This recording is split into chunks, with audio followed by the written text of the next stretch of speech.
An olive leaf? What's that got to do with anything? Well, let's dive into Genesis chapter 8 and find out. But God remembered Noah and all the wild animals and the livestock that were with him in the ark.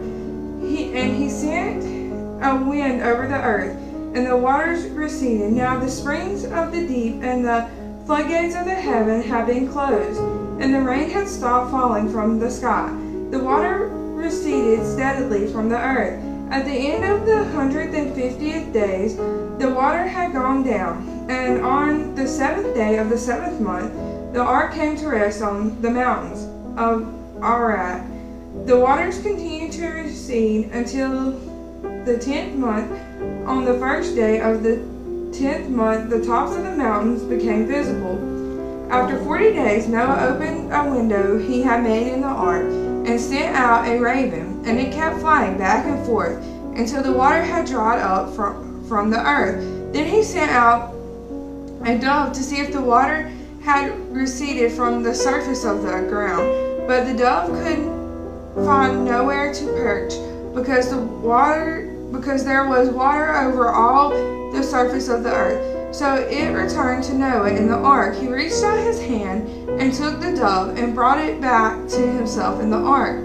He waited 7 more days and again sent out the dove from the ark. When the dove returned to him in the evening, there in its beak was a freshly plucked olive leaf. Then Noah knew that the water had receded from the earth. He waited 7 more days and sent the dove out again, but this time it did not return to him. By the first day of the first month of Noah's 601st year, the water had dried up from the earth. Noah then removed the covering from the ark and saw the surface of the ground was dry. By the 27th day of the 2nd month, the earth was completely dry. Then God said to Noah, "Come out of the ark, you and your wife and your sons and their wives. Bring out every kind of living creature that is with you, the birds, the animals, and all the creatures that move along the ground, so they can multiply on the earth and be fruitful and increase in number on it."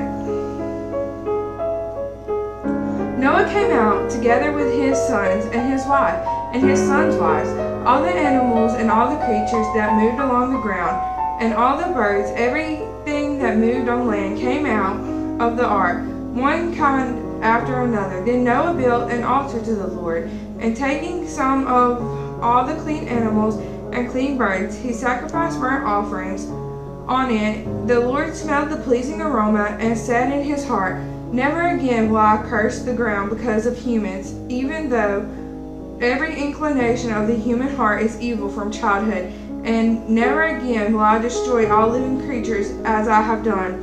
As long as the earth endures, seed times and harvest, cold and heat, summer and winter, day and night will never cease." Thank you for joining in. If you have any questions or comments, please feel free to leave them and I will get back with you as soon as possible.